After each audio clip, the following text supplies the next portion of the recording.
Get ready for the ride, guys, because in the next couple of minutes, I'm going to talk about one of the biggest TV show producers out there in TV land right now. 3 different TV shows, in fact, we're going to discuss, plus Crohn's disease, Ensure nutritional supplements that you drink when you're not feeling well, gambling, karma, and how they're all related. Plus, I also have 2 free picks coming your way in just a moment. One on the NL Central showdown between the Cardinals and the Pirates, and perhaps the other one we should call the NL Central lowdown between the Brewers and the Cubs, plus a money-saving discount coupon code that'll save you $13 off a single purchase price. How quickly can I say that? Should we do it again? Anyway, I'll slow down just a minute, although perhaps I should speed up because really the TV show I'm going to talk about happened to have its season finale last night on HBO, and that was the Newsroom TV series. Now listen, I'm watching that series for a couple of reasons. I always have been interested in journalism, have a degree, etc. in that field, worked as a reporter for 8-9 years as well before getting into this business, still write every single day. But I like the producer of the show, Aaron Sorkin. He, of course, had tremendous success a number of years ago with the West Wing program. And if you ever watch any of Aaron Sorkin's shows, you know it has snappy repartee, very quick-paced dialogue.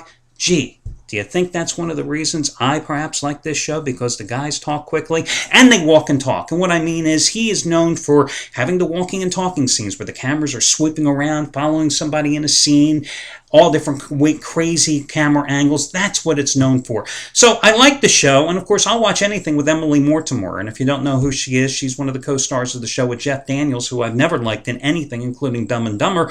But I actually kind of like in this show. But, what can I say? She's hot, she's sexy, she has that British accent, so I'll watch anything that she does.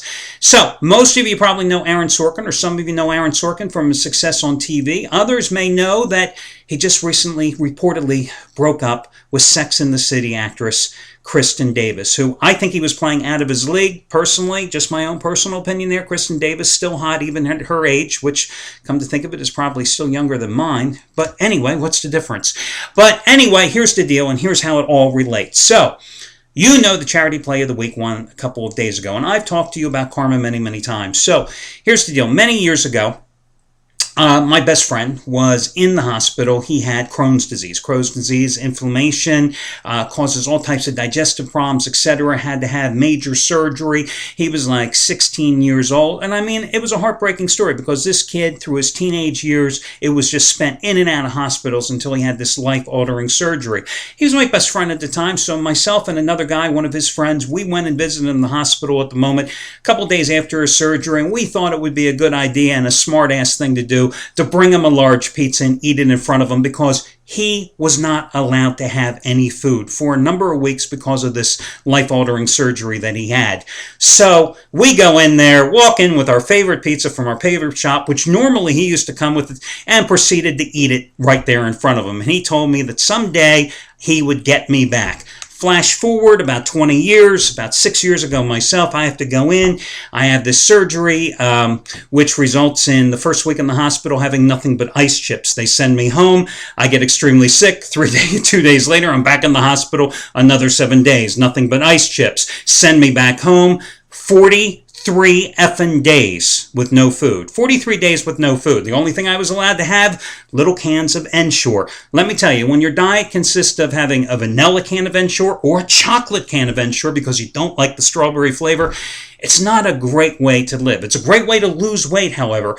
But, when you're only having cans of Ensure and you're just out of the hospital after a couple of weeks after major surgery, I did nothing but sit around and watched the West Wing repeats, which were on, some cable channel. I never watched a show when it was a primetime hit, but I got hooked because I had nothing better to do sitting in my rocker outside of my bedroom every day except watch TV. I wasn't even handicapping at the time. So I got hooked on the West Wing, got hooked on Aaron Sorkin, and I learned a valuable lesson when I came home. The first TV show I saw when I came home was the best of the United States pizza shops on the Travel Channel. And I thought, karma bit me in the ass because my friend promised he'd get me back someday, and I think that was his way, right there.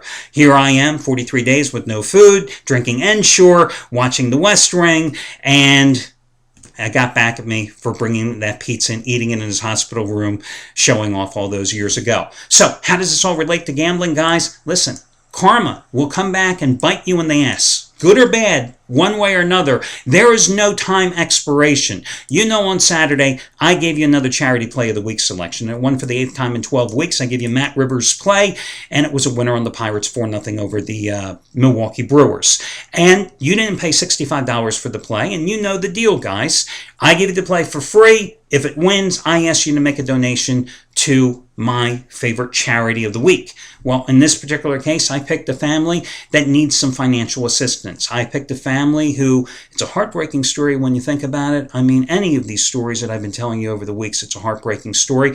This little boy, a 2-year-old little boy, not feeling well. Mother brings him into the doctors. They find that he has a type of kidney cancer. A rare aggressive form of kidney cancer, necessitates a removal of a tumor. That's when they make the ultimate diagnosis that it's a kidney cancer. And this little guy, and if you click on the link right here underneath the video and you look at the pictures that they have of this little guy and his family on the site, you tell me if your heart doesn't go out to them.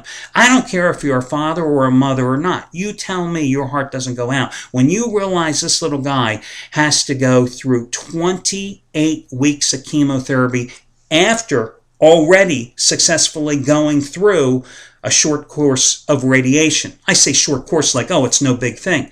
It's radiation. I saw what it did to my father who passed away from cancer a year and a half ago. And when they talked about chemotherapy, that's it. That was it for his treatment. He said no more. He was done. And he wasn't going to have another round of radiation either. This little guy is 2 years old. He's only like on week number 9 of his 28 weeks of chemo. The family needs some help with financial expenses related to traveling to the hospital, hotel room and board, etc., as he goes for this weekly treatment. If you made a donation, guys, it doesn't mean you're guaranteed to win every single night this week. But I truly believe something positive in the way of karma comes your way.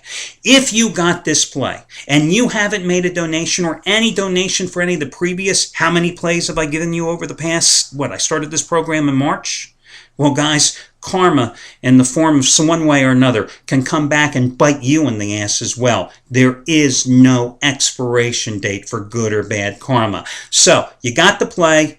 You were obviously gambling with it. You hopefully won money with it. I don't know how you didn't win money with it. The play won. I'm asking you. I don't care if it's a donation for $5, $50, $500, whatever it is. It's an anonymous donation because, again, there's some greater good we can do with gambling. I'm the only guy, some may say I'm a jackass for doing this type of program. If you had any idea how much money we give away, I give away when I do these type of plays, it would be shocking in this economy for you to know what I give away. But I don't care.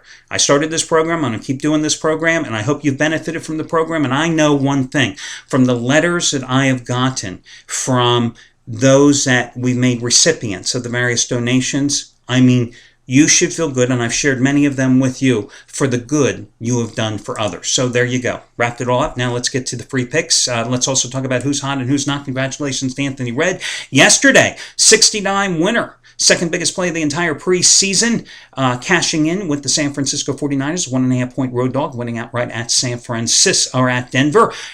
Today, going for winning day number 6 of 8 with a 25-dime baseball trifecta. Just hit an NFL trifecta, cashing 2 out of 3 on Saturday. Now it's a 25-dime baseball trifecta, 212 and 172 run with his trifecta plays. So he's taking the 60 dimes he won yesterday and putting even more, a minimum 75 dimes on the table tonight. Cardinals, Pirates, Rays, Rangers, plus a run line blowout, making up his 3 25-dime plays tonight.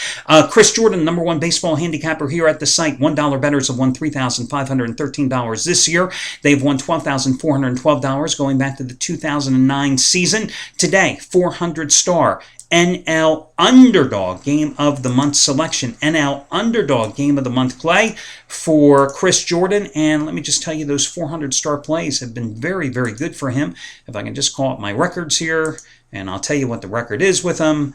And if he had put it on his own website, I wouldn't be wasting my time doing this, but sometimes you just can't lead a horse to water and make the dumb SOB drink. He's on a 55-34 run with those 400-star releases. Who am I calling the dumb SOB? Have to figure that out at this point? Anyway, those are among the guys that are hot. Listen, you want to save $13 off a single purchase today? Use this money-saving discount coupon code. It is VACATION13. VACATION13. VACATION, number 13. No space between the word vacation and the number 13. VACATION13 will save you $13 off a single purchase today. Now, let's get to your two free picks today. The first one, I am going to go with the Cardinals as a 115 road favorite against the Pittsburgh Pirates. 2 weeks ago, these two met at Busch Stadium in St. Louis, and the Pirates took 2 out of 3. Talk about a reversal of fortunes. Cardinals have since won 5 out of 6. Meanwhile, the Pirates have since lost 5 out of 6. So the Pirates left St. Louis with a 2-game lead over St. Louis in the NL Wild Card race. They now trail the Cardinals by 2 games in that same race after that 1-5 disastrous skid. And the Cardinals, your defending World Series champions who made that tremendous late run last year at this time, they are now just 6 games behind NL Central leader Cincinnati. I'll go with the Cardinals tonight as a small road favorite against the struggling Pirates. Cardinals Kyle Lohse, 7-0 with a 2.21 ERA in his last 12 starts, 2-0 with a 1.01 earned run average so far in the month of August. In his last 15 starts against the Pirates, he's 8-2 with a 3.51 ERA. A.J. Burnett has been a revelation for the Pirates this year. Who really thought when they acquired him from a song and a dance and multi-million dollars paid by the Yankees that he would do anything for them? Instead, he's turned into one of the best pitchers in the National League and definitely the staff ace. He's 8-1 with a 2.81 earned run average and a dozen home starts for the Buccos this season. But which A.J. Burnett are you going to get tonight? Are you going to get the A.J. Burnett who allowed 12 runs in 2 2/3 innings and a 12-3 loss against the Cardinals May 2nd? Or are you going to get the A.J. Burnett who struck out 7 St. Louis batters in 7 shutout innings of a 2-0 home win on April 21st. Cardinals are coming off a 2-1 performance at Cincinnati over the weekend. They've got the momentum, and I'm going to go with the Cardinals in this particular contest. In what has been an evenly split season series, as they're 6-6 against each other this year, but I like the Cardinals. The other team I'm going to go with today, Milwaukee Brewers. The Brewers are on a nice little 5-1 run themselves, a run that started with a 3-game sweep of the Cubs at home about a week and a half ago. They were a 130 favorite at Wrigley Field here tonight. Marco Estrada, who sounds like he should, Marco, hey, who's pitching tonight? Marco Estrada. I don't know. Sounds kind of cool, doesn't it? Marco Estrada going tonight. He picked up his first win since last August with 9 strikeouts and 6 shutout innings against the Cubbies at Miller Park last week. Justin Germano pitching for the Cubs. Hey, it's Germano against Estrada tonight. Justin Germano going for the Cubs. He was rocked by the Brewers in a start at Miller Park last week. Worked just 4 2/3 innings, gave up 7 runs in that particular contest. The Brewers have won 5 of their last 6. They've scored 30 runs in those 5 victories. They're coming off a 2-1 performance at Pittsburgh over the weekend. Big deal, the Cubs did win 2 out of 3 against the Rockies, which means, what, are we supposed to forget the fact that they were 4-18 in their previous 22 games before the lowly Rockies came to town? Brewers have won 10 of the 13 season meetings, so I'll go with the Brewers as well. So that'll do it, guys. Best of luck to you all. And remember, college football just days away. I will be returning as a handicapper again on Thursday as we kick off the season. And I'll catch you again on Tuesday morning.